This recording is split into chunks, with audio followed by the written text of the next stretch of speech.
আমার একটা বন্ধু আছে তার নাম হচ্ছে হৃদয়, আর একটা বন্ধু আছে তার নাম হচ্ছে আকাশ। সো হৃদয় একজন ইউটিউবার, আকাশ একজন ইউটিউবার। সো হৃদয়ের একটা ইউটিউব চ্যানেল আছে, তার চ্যানেল মোটামুটি ভালোই ভালো ঠিকঠাক, ঠিক আছে, কিন্তু তার চ্যানেলে যে থাম্বনেলগুলো ডিজাইন কোয়ালিটি একদমই ভালো না। কারণ তার ডিজাইন সম্পর্কে একদমই জিরো নলেজ। সে কী করে, এআইকে জাস্ট তার চ্যানেলের ব্যাপারে বলে আর বলে যে আমার ভিডিও এরকম, তুমি একটা থাম্বনেল আমাকে বানিয়ে দাও।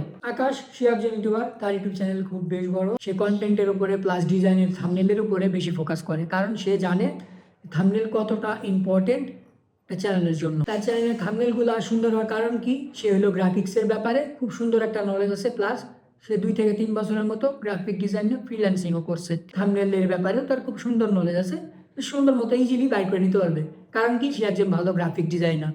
যেমন আপনি ধরনের শার্টটা বানাবেন, ঠিক আছে, আপনার শার্টের ফেব্রিক কীরকম হবে, শার্টের বাটন কোন জায়গায় থাকবে, হাতার লেন্থ কত হবে, চেস্টের লেন্থ কত হবে, অবশ্যই আপনার একটা আইডিয়া থাকতে হবে। সো যদি আপনার আইডিয়া না থাকে, আপনি সুন্দর করে শার্ট তো বানাতে পারবেন না। আপনার যদি একটা হার্ড স্কিল না থাকে, আপনি যদি গ্রাফিক্সে এক্সপার্ট না হয়ে থাকেন, সো আপনার থাম্বনেলগুলো খুবই বাজে হবে, আর 10টা ইউটিউবারের মতনই।